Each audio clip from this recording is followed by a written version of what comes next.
Hay dos maneras de gestionar un mal conflicto en tu equipo. La primera es callarlo, tragártelo, sonreír y hacer como que no pasa nada mientras el problema crece debajo de la superficie. Hasta que un día explota de la peor manera, en el peor momento, con el peor coste. La segunda es reaccionar con toda la fuerza del primer impulso. Decir lo que piensa uno sin filtro, en caliente, cuando la emoción es más grande que el criterio. Y destruir en 5 minutos lo que costó meses construir. La mayoría de gestores de equipos viven entre estos dos extremos. Dos extremos saltando de uno a otro según el día, según la persona, según el nivel de agotamiento acumulado.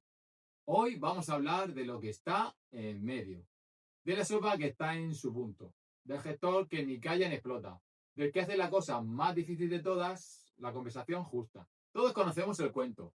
Ricitos de Oro entra en la casa de los tres osos mientras están de paseo. Prueba las sopas. Las de papá oso están demasiado calientes, las de mamá oso están demasiado frías y las de osito están en su punto. Se las come, prueba la silla, la de papá oso es demasiado grande, la de mamá osa es demasiado dura y la de osito está bien. Se sienta y la rompe. Prueba las camas, la de papá oso es demasiado alta, la de mamá osa es demasiado blanda, la de osito está perfecta. Se queda dormida. Los osos vuelven. Descubren que alguien ha entrado en su espacio sin permiso, que ha consumido sus recursos y que ha roto algo que no era suyo. Y Ricitos de Oro, al verse descubierta, huye. Huye sin haber tenido la conversación que debería haber tenido. En los negocios, los conflictos de equipo funcionan exactamente igual. Alguien entra en el espacio de otro. Algo se consume sin permiso. Algo se rompe. Y en lugar de tener la conversación que corresponde, alguien huye, alguien explota o alguien se queda callado. Hoy aprendemos a quedarnos a tener la conversación. Capítulo 1. Los tres perfiles: agresivo, pasivo y asertivo. Empecemos por los tres osos, porque los tres osos son los tres perfiles de comunicación que existen en cualquier equipo. Y casi todas las personas tendemos hacia uno de ellos de manera natural, aunque no lo sepamos. Papá oso, el perfil más agresivo. Papá oso reacciona con fuerza. Su respuesta natural ante el conflicto es la confrontación directa, sin filtro, sin medir el impacto de las palabras.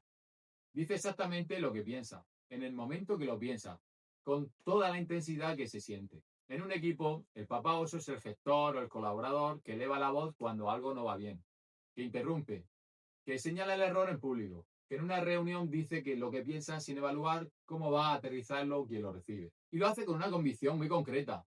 Al menos yo digo las cosas de frente. Lo que papá oso no ve es que es una manera de decir las cosas de frente y que genera un efecto concreto en el equipo.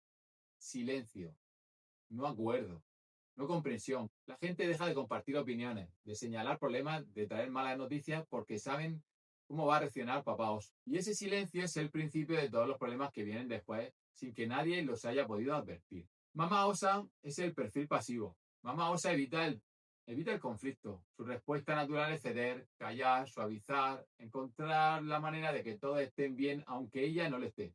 Dice que sí cuando quiere decir no. Se traga la incomodidad. Prefiere la paz aparente a la conversación real. En un equipo, la mamá osa es el gestor que no da feedback negativo, aunque sea necesario, que deja pasar comportamientos que deberían corregirse para no generar tensión, que la reunión asiente cuando no esté de acuerdo. Y lo hace con una convicción también muy concreta. No quiero crear el mal ambiente. Lo que mamá osa no ve es que el mal ambiente que intenta evitar con el silencio se acumula. Y cuando lleva suficiente tiempo acumulando, estalla. No de manera controlada, de manera explosiva y sobre todo desproporcionada. Que sorprenda a todo el mundo porque parecía que todo iba bien. Y luego está Osito, que todavía está aprendiendo a encontrar su voz. Que a veces va demasiado al papá oso y a veces demasiado a la mamá osa. Que tiene criterio pero no siempre sabe cómo expresarlo sin pasarse o quedarse corto. Osito es el perfil con más potencial de los tres, porque todavía no ha fijado su estilo. Todavía puede aprender y todavía puede encontrar el punto justo. Y ese punto justo tiene nombre: asertividad. Capítulo 2. Las sopas.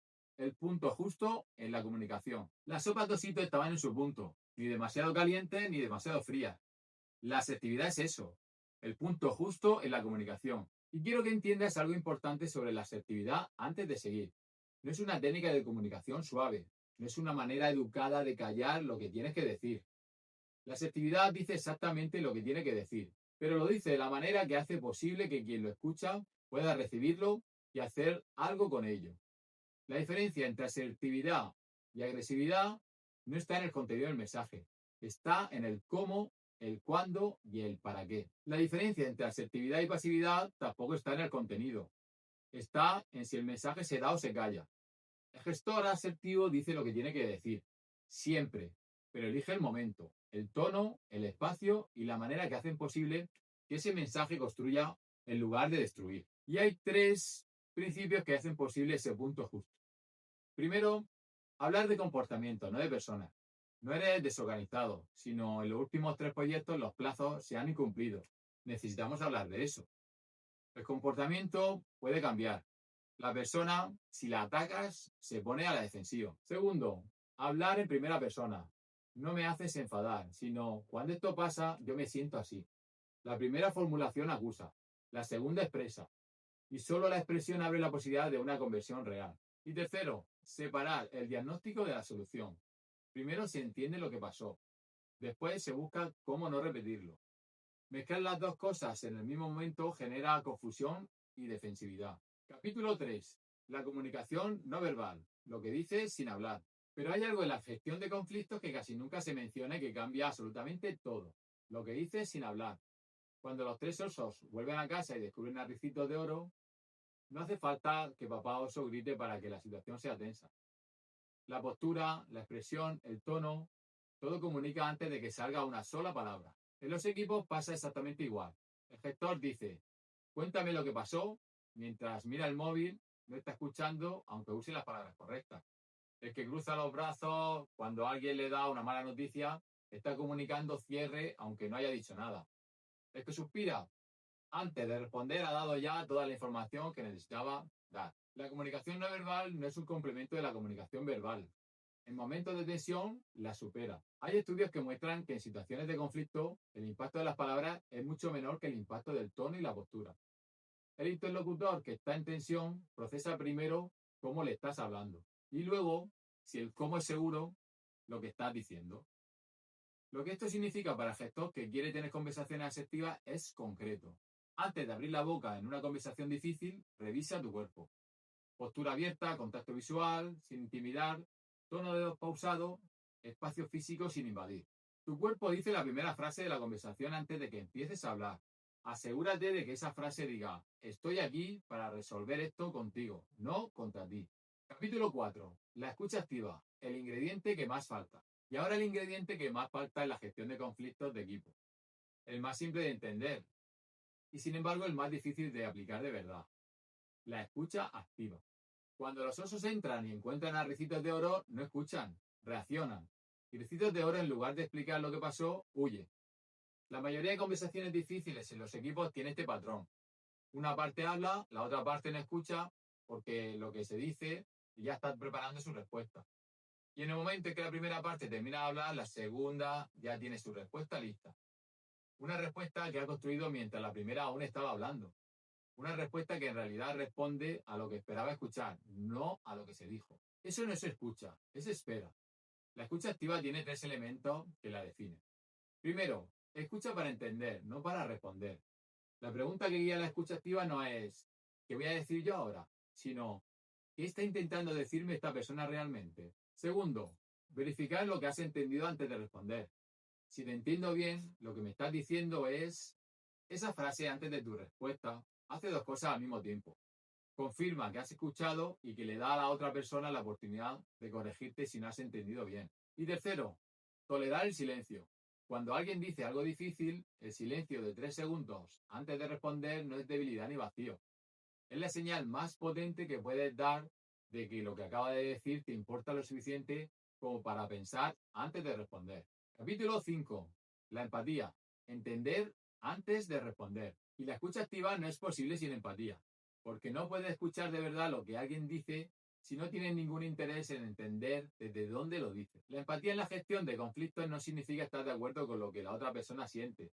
Significa ser capaz de entender por qué lo siente. Desde su experiencia, desde su historia, desde su posición en el equipo. Ricitos de Oro entró en la casa de los osos sin pensar en cómo los osos iban a vivir eso. Solo pensaba en lo que ella necesitaba en ese momento. Y los osos respondieron al conflicto sin intentar entender por qué había entrado Ricitos de Oro. Solo reaccionaron al resultado. Ninguno de los dos hizo el esfuerzo de ponerse en el lugar del otro. En los equipos, la empatía no es una habilidad blanda que está bien de tener. Es una herramienta de gestión concreta, sobre todo que cambia el resultado de las conversaciones difíciles. El gestor que antes de responder a un conflicto se pregunta ¿qué está sintiendo esta persona y por qué? No está siendo blando, está siendo estratégico. Porque una respuesta que tiene en cuenta el estado emocional del interlocutor tiene muchas más probabilidades de generar un cambio real que una respuesta técnicamente perfecta que llega en el momento y la manera equivocada. Comprender antes de juzgar, eso es lo que dice el manifiesto de Comunitín. Y en la gestión de conflictos es la diferencia entre una conversación que abre y una que cierra. Capítulo 6. El protocolo asertivo. Cómo tener la conversación difícil. Y ahora lo más importante, porque todo lo anterior es muy valioso. Pero si no sabes cómo aplicarlo en el momento concreto de la conversación difícil, sigue siendo solo teoría. Aquí está el protocolo que Ricitos de Oro debería haber usado cuando los osos volvieron a casa. Y que tú puedes usar la próxima vez que tengas que tener una conversación difícil en tu equipo. Paso 1. Elige el momento y el espacio. Nunca caliente, nunca en público, nunca cuando alguno de los dos está en el pico de la emoción. El momento correcto es cuando ambas partes tienen la capacidad de escuchar. Y el espacio correcto es privado, sin interrupciones y sin prisas. Paso 2. Abre con la intención y no con el problema. La primera frase de la conversación define el tono de todo lo que viene después. Si empiezas con el problema, la otra persona entra en modo defensivo desde el primer segundo. Si empiezas con la intención, abres la posibilidad de colaboración. Por ejemplo, yo diría, quiero hablar contigo sobre algo que creo que es importante para los dos y para el equipo. Quiero que encontremos juntos cómo resolverlo. Esa frase, antes del problema, cambia completamente la dinámica. Paso 3. Describe el comportamiento con hechos, no con interpretaciones. Yo diría algo así como, en las últimas 2 semanas los informes llegaron con un día de retraso en 3 ocasiones. No, siempre llegas tarde con todo. Los hechos son incontestables. Las interpretaciones generan debate. Paso 4. Comparte el impacto en primera persona. Por ejemplo, yo diría, cuando eso pasa, tengo que revalorizar el trabajo del equipo con muy poco tiempo. Y eso genera tensión que afecta a todos. Y no me haces quedar mal. El impacto real en primera persona y sin acusación. Paso 5. Escucha antes de proponer solución. Antes de decir lo que quieres que cambie, pregunta, ¿cómo lo estás viviendo tú? ¿Hay algo que esté dificultando que esto funcione de otra manera? La respuesta puede darte información que cambia completamente cómo vas a plantear la solución. Paso 6. Acuerda el siguiente paso concreto. No termine la conversación con buenas sensaciones sin concretar. ¿Qué vamos a hacer diferente a partir de ahora? ¿Cuándo lo revisamos? 6 pasos, aplicables hoy, sin necesidad de ser psicólogo ni experto en comunicación. Solo necesitas la voluntad de tener la conversación en lugar de callar o explotar. Ricitos de Oro huyó cuando los osos volvieron. Y en ese cuento el conflicto nunca se resuelve. Los osos no entienden por qué entró alguien en su casa. Ricitos de Oro no entiende por qué los osos reaccionaron así. Nadie aprende nada. Y la próxima vez que alguien entre en el bosque con hambre y frío, pasará exactamente lo mismo. Porque el conflicto que no se gestiona no desaparece, se repite. El equipo que tiene conversaciones difíciles bien gestionadas no es el equipo sin conflicto. Es el equipo que sabe qué hacer cuando aparece. Y eso, con el tiempo, genera algo que ningún bonus ni ningún beneficio laboral puede generar. Confianza real. El equipo que confía de verdad es el que sabe que cuando algo va mal, alguien lo va a nombrar. Sin gritar, sin callar. Pon las sopas en su punto. Cuéntame en los comentarios. ¿Eres más de papá oso, mamá osa o osito cuando tienes un conflicto en tu equipo? Y si quieres añadir en qué estás trabajando para encontrar tu punto justo, aquí no se juzga. Nos vemos en el próximo vídeo.